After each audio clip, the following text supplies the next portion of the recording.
All right, guys, welcome back to another episode of J&D Sports Talk. Today we have many topics. And one of them is going to be the top 5 best shooting guards in the NBA right now. Another top 5 list with top 5 WWE superstars right now. And another one on my list is what 76ers are going to look like with Paul George. And I'm also going to go over the Carolina Panthers 53-man roster and a preview of the AFC South. And how the Warriors are going to do with Chris Paul and Klay Thompson leaving. And I'm also going to go over some talk with Brandon Ayuk situation, CeeDee Lamb contract, and give you my Bash at Berlin predictions. And I'm going to do a topic about LeBron and Bronny. Stay tuned. All right, everyone, in our first segment of the video, we are going to go over, I'm going to evaluate the Carolina Panthers 53-man roster. It was made official yesterday. Every team had to get down from like 90-some players to 53. Yeah, 53. Just before I go into this, what do you think about your Bills 53? There was a few players that I didn't really like that they got rid of, but they overall, I know in the long run, the players that they did get rid of, I know they did it for a reason. There was something that players weren't providing or doing that they did for a reason, or they just weren't the best link to keep on the team for money wise. But either way, what they did was had been the choice they had to make because their team. That's what they cut got rid of them for a reason. Yeah.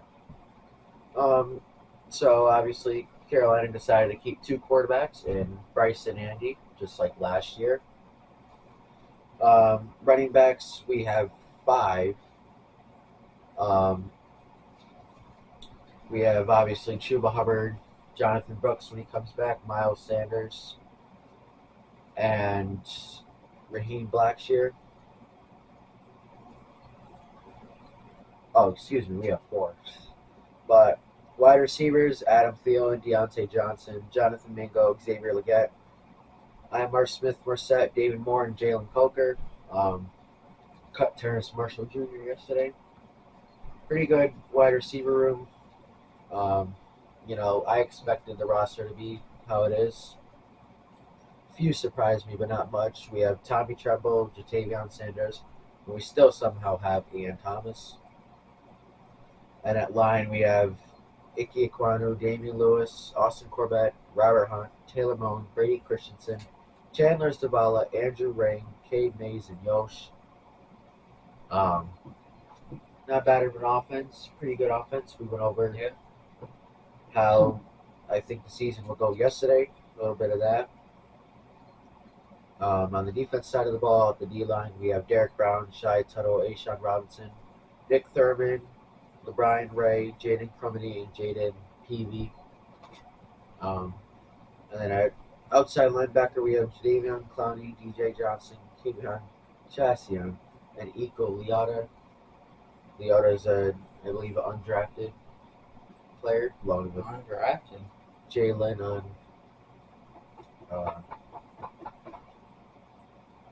Jalen Coker is an undrafted player, and he's that receiver. He's been playing pretty good. And then at linebacker, we have Shaq Thompson, Jose Jewell, Claudine Cheris, and Trevin Wallace. Wallace, rookie out of Kentucky. Shaq's been here for a while. Jose Jewell just got from Denver, used to playing with Ajero Barrow. And at corner, we got a few. We have J.C. Horn, we have Michael Jackson, Troy Hill, Deshaun Jameson, and Chow Smith-Wade. Until Dane Jackson comes back, that's going to be the room. And at safety, Xavier Woods, Jordan Fuller, Nick Scott, Jamie Robinson, and Damani Richardson. And then obviously special teams, Eddie Pinheiro, Johnny Hecker, and J.J. Johnson. So pretty good 53-man roster. I expected most of it. A few maybe, I wasn't surprised, but I didn't think we'd cut Terrence Marshall Jr. But, Jalen Coker being him out for that spot. He's been playing well, especially in camp. And that game against Buffalo, he had some good plays. That 40-yard touchdown he had too. Um, but yeah, pretty good 53-man roster as expected. If you want to see my full preview of the season, going over what I think, we're gonna do this season. That was yesterday's episode. But yeah, that's how the Carolina Panthers 2024 53-man roster is looking. Keep counting. All right, guys. In this segment, I'm going to be talking about two topics, small topics. It's going to be the Brandon Ayuk situation and CeeDee Lamb's new contract. With Brandon Ayuk, it's been in the news for like the last month. I feel like whenever these players hold out and all that, they don't go anywhere. They either get paid, cry, or keep playing. So, Yeah, it's true. they really never go anywhere. They just drag it on for the publicity and all the. I feel like they love the media attention. That's what it is. The publicity of the media and they're just trying to. It's Every single time you turn on ESPN, it's about Brandon Ayuk or the Bears. But it's about Brandon Ayuk. well, When they talk about players, talk about money, it's Brandon Ayuk, Brandon Ayuk. He's not going anywhere. everybody says he's going to go to the Steelers or. I don't think not it's gonna happening. happen. I think he's just going to stay where he is. They're just dragging it on to. And who would the Steelers even give the Niners for? They don't even. George They give him Pickens, a whole that's bunch of really picks. I'm talking like from their receiving room. Not from their receiving room, but unless they give him a whole bunch of like picks and or something for him. I wonder if he's worried if Ricky Purcell is going to take his job, the rookie. But anyway, He won't for this year at least. I feel like, Brandon Ayuk, if he hasn't already, he needs to actually go talk to John Lynch instead of typing on social media, posting pictures in front of other team stadiums or whatever. I know he's a good receiver. I like him, as a player, but if we can't come to agreement, just go out there and show why they should pay you. Look at Matthew Judon. He just went from the Patriots to the Falcons. People called the Falcons stupid for making that trade because he didn't have a contract. Yeah. But he just went to news media and said, they don't have to give me a contract right now. I want to earn it. He wants to earn the contract. Yeah. So I feel like Ayuk just has to have the earn the money mindset this season. And if they don't pay him, then go somewhere else. But just don't hold out now. There's really no point. Yeah. You're either going to not play football or you're just going to sit there and be unhappy. And Pretty much. so I hope his situation's good, but just, see how that goes. I don't think he's getting traded, but we'll see. CeeDee Lamb, all the wide receivers have been getting paid around him. Amon-Ra St. Brown. Pretty much every elite receiver is getting their money's worth of what team they're playing for and getting the money that they have earned and played for. Yeah, and, he took Jerry Jones a little minute, but he gave CeeDee Lamb a 4-year, $136 million deal. A lot of money. I see something, though. He's getting around $33 million a year. After taxes, it goes down to 18. So I feel like these contracts look bigger than what They're the not players really get. as big as they seem, but they're still that's still a lot of money. Yeah. That's a buttload of money, but it looks like they're getting hundreds of millions of dollars. They're really probably not. They're getting like half of the money. Just from the A little bit contract. more than half the money. Because sometimes they have like incentives, like sponsorships. Yeah, they got like sponsors, like deals, like with Nike State or Farm, Nike Nike or commercials. something. They'll get money from that too, which puts it to where it should be. But their NFL contract is lower than it actually looks. Yeah. So yeah, like we said about Ayuk, I don't think he's going anywhere. Shouldn't go anywhere. No, I think he'll stay too. They're just dragging it out for social media attention and all that. But I feel like he's definitely going to stay. Soon there's going to be, in the next week or so, there's going to be an announcement of, I think he's just going to sign a big deal. Maybe. all options are on the table there. I just don't see him in another uniform yet. But with CeeDee Lamb, got his money. And with that, we're going to move on to the next segment. For this segment, I'm going to be going over what the 76ers are looking like with their offseason and getting Paul George, and how good their players are and how good the team was last season with the additions of the better players they got this season, for how close they were to getting to the championship. I mean, they just got Paul George. They re-signed Tyrese Maxey to a good deal. They have Kyle Lowry now. They have Kelly Oubre Jr. They got Reggie Jackson from the Nuggets. He's good. They got Eric Gordon. He's getting old, but he can still play. Robert Covington, Andre Drummond. They got some decent players, some veterans on the team to help out the younger players they just got. Paul George is a big thing they got this season in re-signing Tyrese Maxey, but Paul George is definitely going to be a big factor in that team, especially with how low their guards were, like in position-wise, besides Tyrese Maxey. But now that they have that Tyrese Maxey at the 1 and Paul George at the 2, then that team is going to be really good with those two at the guards and Joel Embiid at the center. That team's going to be a very good team, and they could potentially win the NBA Finals with that team if Paul George keeps playing how he's been playing the last few years when he's getting up in age a little bit. But their team is definitely going to be a team to look out for in that NBA Finals, to definitely put your money on to be in that top 5 teams that I said yesterday. They're definitely one of the top teams to have the chance of winning. Yeah, they're definitely looking good. Like you said, a couple of players added and re-signed. That they got Tyrese Maxey in a big way. He was a free agent. They re-signed him on a contract that you just couldn't give up with how good the team was already. If you're on a good team and you're getting good enough money, why not? You got to stay. You're on a good team. You're getting the money you want at such a young age. He's young. He's like he's early 20s, so he's very good for his age and got the money that he needed, that he wanted, and their team's going to be a very good and developed team. They had a very good offseason. They're doing everything right to eventually get into the NBA Finals and win. But that's everything for this segment. So for this segment, I'm going to be talking about the Warriors and how they got rid of Chris Paul. He signed with the Spurs, and Klay Thompson left and went to the Mavericks. Their team, it's been slowly declining a little bit, getting older, not playing as good.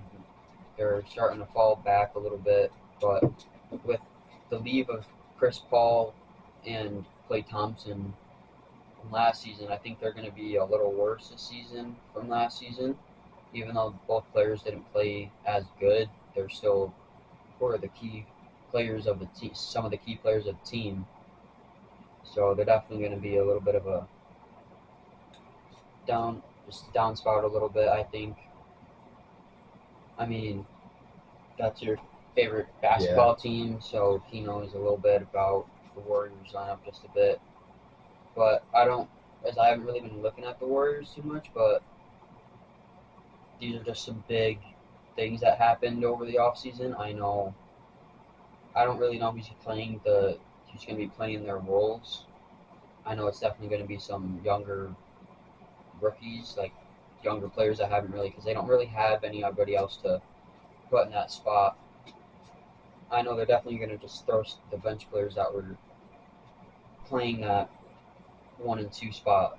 They're just going to put in that lineup, and definitely got to look for them to get some guards this season in the off season and draft and all that. They're definitely going to be I could say they're still going to be in the play-in. They could sneak in the play-in, I think. Still, there's that conference isn't that bad. Like their conference, the bad teams are really bad. So like they're not gonna make the play-in at all.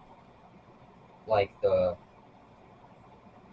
some really bad teams in that conference that aren't even going to be close to the play-in. So they're definitely going to have a chance of still getting the 9 or 10 spot in the play-in. Like last season, they got I think 9 in the play-in, so they could sneak into the 10 spot. I think, depending how good the other teams that were bad last season, because I think it was the Trailblazers, I believe, that started catching up. They were down like 10 games or something, and the Warriors went on like a losing streak, and the Trailblazers came back, and they lost. They like it was like 1.5 games they were back by for the play-in instead of like 10. So depending on how good they got, which I think they got a little better, they could be the contender for that 9 or 10 spot there and kick the Warriors out of it. But knowing the Warriors, I don't feel like they're gonna miss the play-in or the playoffs. I feel like they're not gonna miss the play-in. If that, I think they're definitely gonna have a push to try to make the play-in at least and see what they can do as a team with the loss of Klay Thompson and Chris Paul. But that's it for this segment. All right, in this segment, we're going to be talking about previewing the AFC South for the 2024 season. That contains the Indianapolis Colts, Houston Texans, Jacksonville Jaguars, and Tennessee Titans. I think this is a very young and interesting division. They have C.J. Stroud in Houston, Anthony Richardson in Indianapolis. They have Trevor Lawrence in Jacksonville, and they have Will Levis in Tennessee. Those are 3 quarterbacks, second year or rookie year. Those are like second year quarterbacks right there. That's pretty young, and then Lawrence has been in the league for some time now. But winning this division wise, the bet's probably Houston, but it's going to be a lot closer than people think. Yeah, I mean, most people are definitely going to think it's the Texans, but it's going to be a little closer than everybody seems like. Than it seems. People are definitely going to choose the Texans, but there's a few teams on here that can have a chance at getting that top spot. So,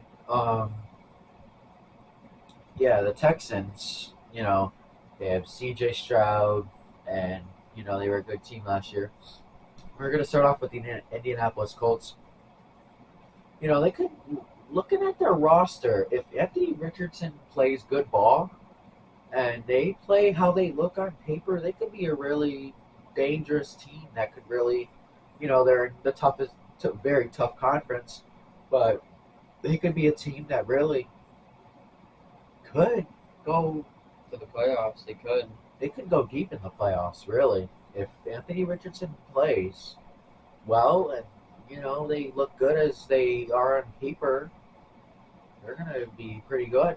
They have Jonathan Taylor at running back. They have Michael Pittman, Josh Downs, Alec Pierce, the rookie out of Texas, A.D. Mitchell. And, they have tight end, is a little weak, Kyle Granson, Wiley Cox. But their line is really good. They have, stars, Quentin Nelson. He's been a very good guard for a while now. They have Ryan Kelly, Will Fries, Braden Smith, and then Bernhard. That line is really good. A lot of those players, especially Quentin Nelson. Yeah. Very good at their position. And then you look on the defensive side of the ball, they have Kwity Paye, and they have Laiatu Latu they got out of the draft from UCLA. He's going to be a really good player. And, they still have DeForest Buckner. They have Grover Stewart at pass rush. They have E.J. Speed, Zaire Franklin at linebacker. And at safety, they have Julian Blackman. And at corner, they are They might have a top 5 corner room. They have Kenny Moore, um, Jalen Jones. They have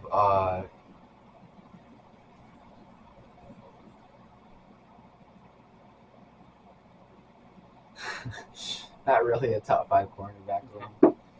Probably thinking of someone else, but something else. He's like, what are these?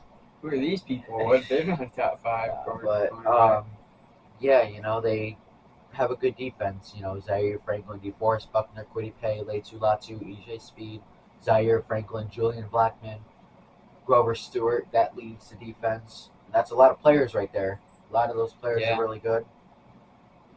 And then the offense side of the ball, Jonathan Taylor, underrated receiver, Michael Pittman. That ground game can be really good. Anthony Richardson and Jonathan Taylor. And, they have a rookie, A.D. Mitchell. He looked good this preseason from what I've seen. And Alec Pierce is underrated. And Josh Downs, he's pretty good too. What do you think about the Colts team this season? I mean, their team's been hitting some bumps, hitting, up and down a little bit. Especially at the quarterback spot. Yeah. But now this year they're looking pretty good. They got, the team that on paper looks like they could do some damage and get, to the playoffs and have a good year as long as, they all do their part and play good. And, Anthony Richardson, as long as he does what he can at quarterback, if he plays good, they can have a good season. Yeah. So yeah, the Colts, they look pretty good, and they're going to be an underrated team to watch. They're going to be a team that a lot of people are not talking about. They're a very young, fast team. So I feel like they can get around 10 wins on paper. Probably that 8 to 10 range. 8 to 10 around there. Sounds like it would be where they would be. 8 to 10 wins would be a good estimate of wins for preseason. If they make the playoffs, which is very hard to do in the AFC sometimes, they're going to be a team to watch. They're definitely going to be a team in the postseason to It's watch. going to be hard to get through all those AFC teams, though. If Anthony Richardson plays well, that team's going good places. Next team we're going to talk about in the AFC South is Jaguars. Quarterback, Trevor Lawrence. They have Travis Etienne. They have Christian Kirk, Brian Thomas, and they just signed this offseason Gabe Davis. Yeah. They have Evan Ingram at tight end, and their line's not too bad. They have, Cam Robinson, Urza Cleveland, Mitch Morse from Buffalo, Brandon Sheriff, and Anson Harrison. Their line's not bad. Offense is not bad either. Pretty good offense. I don't think it's as good as the Colts one is, probably, but it's a pretty good offense. Their defense is good, though. They have Josh Hines-Allen, Eric Armstead from the Niners. Yeah. That's big on their D-line. And then, they have young player Trayvon Walker. They have Forsythe at linebacker. At corner, they have, their corner round's not bad. They have Tyson Campbell, Ronald Darby. And at safety, they have a good safety duo. They have Andre Sisco and Darnell Savage. That's a pretty good duo right there. Not bad. Jaguars don't, on paper, they're not elite, but they're still a good team. They got a tough schedule, but They really do, yeah. if you never know with that team. They could be better than people think this season with everybody, with all their injuries back. Fresh season. You never know what could happen with any team. Honestly, you never know. If They're a decent team, you never know if they could do better than people think or worse than people think. If they could. They're a good team. They got good players. They're definitely a team to look at in that division to get up there to the first few spots. if Doug Peterson does not get at least 6-7 wins out of the squad, at least, very least, they should at least get that many. They should probably consider a change. But their team looks pretty good. just like the Colts, a young team. They look pretty good. As long as you know Trevor Lawrence stays healthy, looks like a pretty good team that can really compete in that heavy AFC conference. Next team we're going to talk about is the Titans. Now, a lot of people think they're going to go fourth. I'm probably on that boat. Um, they're not bad either. They're not bad. They're probably going to get around 6, 8 wins. They're gonna they're gonna play better than their record is. Yeah. They're gonna be one of those teams that play better than their record is, as long as Will Levis plays well. Yeah. So it's kind of the same thing with the Colts. Titans and Colts are kind of in the same boat. If their second-year quarterback can play well, they can go do some things. Running back, they have Tony Pollard and Tajay Spears. They're both on the depth chart listed as a starter. Brian Callahan, their head coach, said the other day that, they're not. There's no starter at that position. They're both going to play. They're both going to play a lot. And then, wide receiver, they have Calvin Ridley, older receiver, DeAndre Hopkins, and Tyler Boyd. They say they have a retirement receiving core. Yeah. But, it's good to have veterans, especially for that young quarterback. Yeah. Tight end, I don't know how to say his name, Chizoya Akonwu. But they have a good line, especially on that left side. J.C. Latham and Peter Skoranek. Lloyd at center, Dylan at right guard, and they have Nicholas at right tackle. Their line's not bad. Their left side is definitely their strong spot with the young lineman. Offense doesn't look too bad, though. I don't think they consider benching Will for Mason Rudolph if he ends up not doing good. I don't think so. I think Will Levis, he's not going to be elite in my opinion this year, but I don't think he's going to do terrible. But yeah, and then you look at the Titans defense, very good. Very good. They're always known for their defense. That team's most like their success is more based on their defense for games recently than their offense. They have Sebastian Joseph Day. They had Jeffrey Simmons. He's a dominant force on that D-line. They have Kenneth Murray. They just got Ernest Jones from the Rams. And they got Harold Landry. And this is the corner room I was saying it's pretty good. That's got them mixed up there. Chidobe Awuzie, good corner. Jarius Sneed, one of the best corners in the NFL, got from the Chiefs. And Roger McCreary, young corner there. But that safety group, Amani Hooker and Quandre Diggs, that's not bad either. And then they have Jamal Adams too, which could get the starting job. Yeah, that's pretty good corner in there. Yeah, I'd say their defense is definitely the strong suit of their football team. Definitely, yeah. They don't look bad. They're not great, but they can win some games. I think they're going to be better than whatever their record is.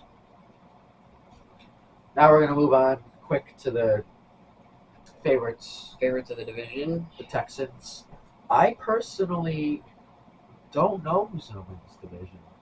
I mean, when I really went into detail earlier, the Texans and Colts they're pretty similar. They were pretty close. I mean, the Texans, they're, probably going to win the division.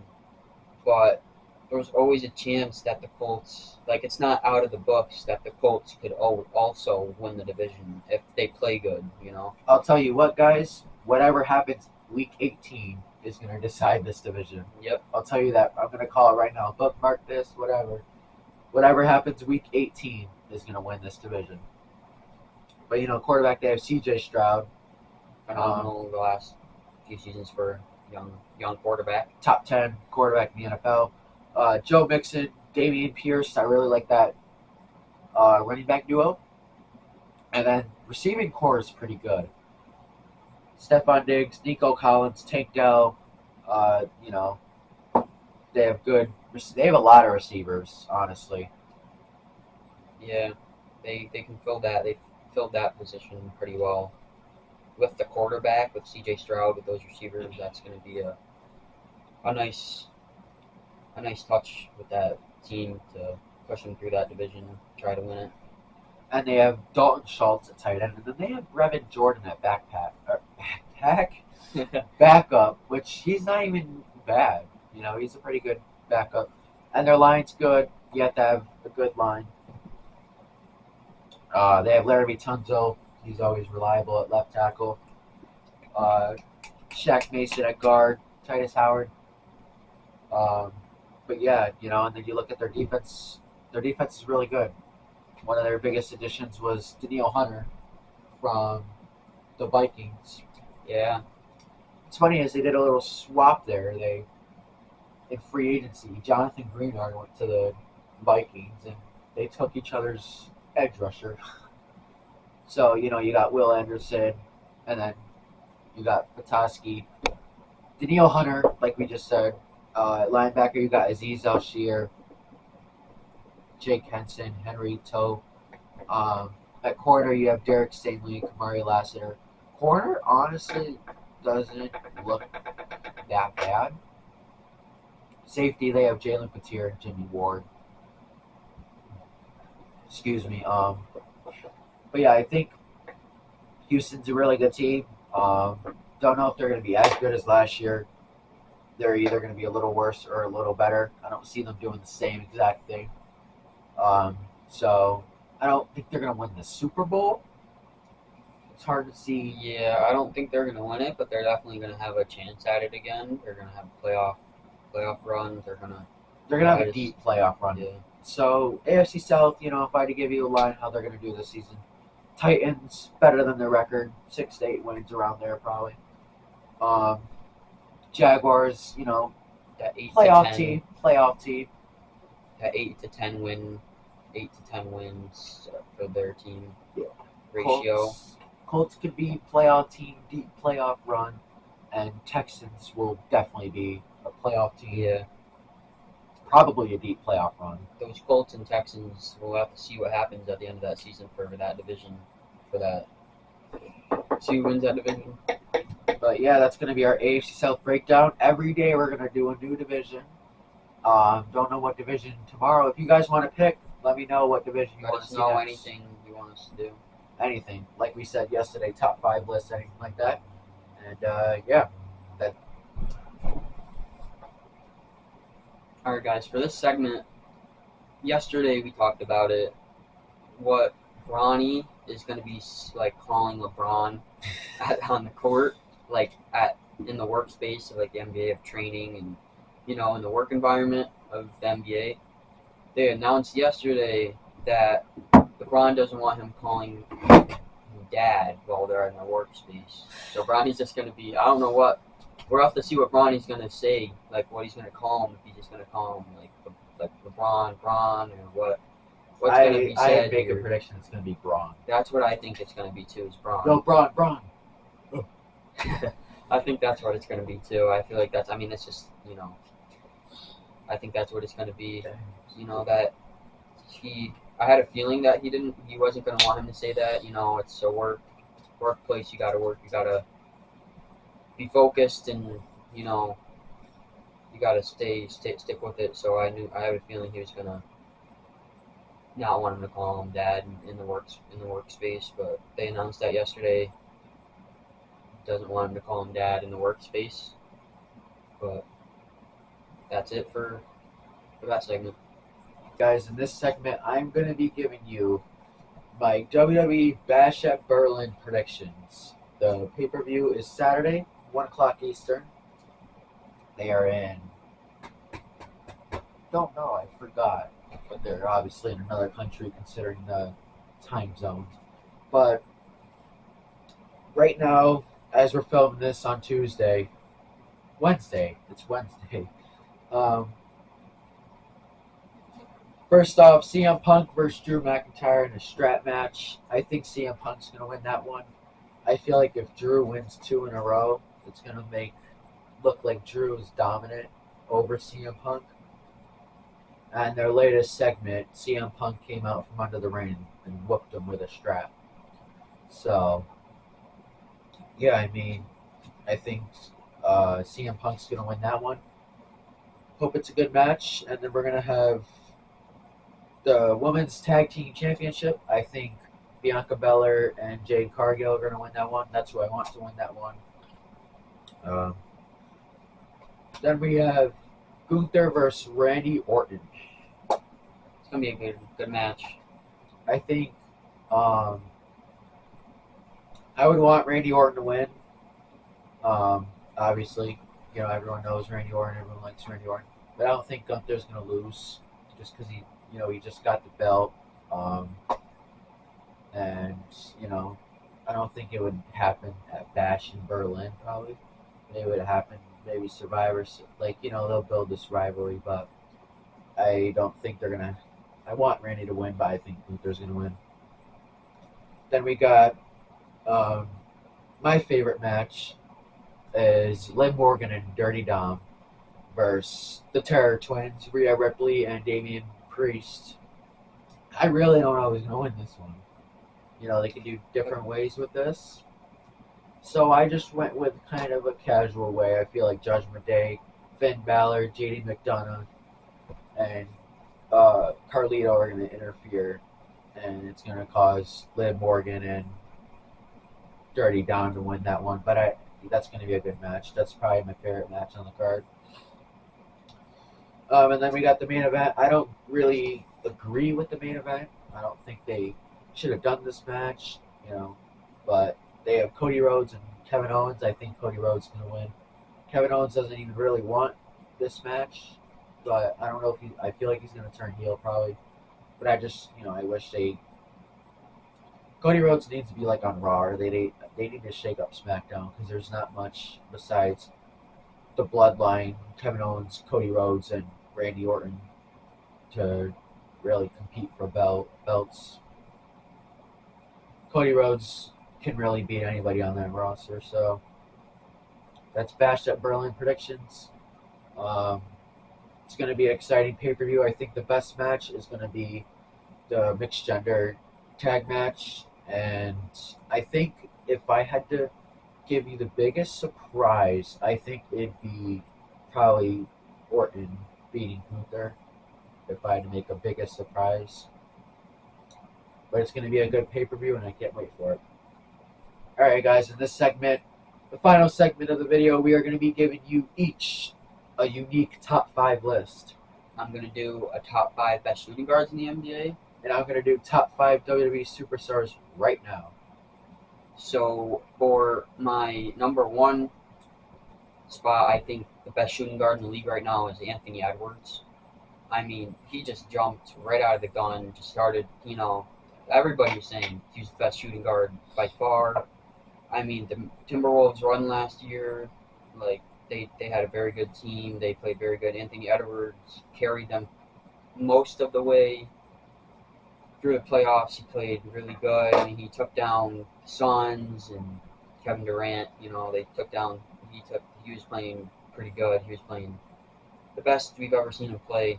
I think he's pretty easy. I could argue it, but he's a pretty easy 1 spot for the best shooting guard in the NBA. And at my 2 spot, I have Jaylen Brown. He got Finals MVP. I don't think he's as good as Anthony Edwards. He doesn't have the team. I mean, Anthony Edwards doesn't have the team of the caliber Jaylen Brown does. But Anthony Edwards did play better than Jaylen Brown. In my opinion, he is a better player. He has better stats, I believe. He's just, overall, I think, a better player. But at my 3, I have Donovan Mitchell. He had a good season. He missed a few games. He played pretty good. He's a very good player. He got one of the highest scoring points in a regular season game last year. I think he got 71, I believe, 72, 71. I think it was 71. But he got 71 points in a game. You know, that's hard to do. There's not many people that have done, you know, that many points over 70 before. It's like within like 5 people or so that in the NBA ever that have gotten that many. But, you know, he's a very good shooting guard. He's in my 3 spot. I have Devin Booker in my 4. You know, he's been a pretty dominant shooting guard for the last 5 years or so. He's been pretty good. You know, a few years ago, 3 years ago-ish, people thought he was the best shooting guard in the league. He even might have been a few years ago, but since then, Jaylen Brown has stepped up. You know, Donovan Mitchell has been playing a lot better. You know, 72-point game. He's been with the new team. He's been playing good, and Anthony Edwards, you know, he's playing out of his mind. But Devin Booker, he's still playing good. He's gone down a little bit. He's like declined a little bit. He's not playing as good. Kevin Durant and Bradley Beal have been playing a little bit more out in the open for the Suns than Devin Booker has recently. But, you know, I got him on my 4. So overall, one of the best shooting guards in the league. And then, really, this top 5 is just mainly, like, these top 5 players are, like, pretty much the top 5. You can't really argue too much about it. Maybe the 5th spot you can argue, but it's really nobody else you can argue at shooting guard positions for these 5. But I have James Harden at my 5th spot. You know, the last few years it's been weird switching teams every other year.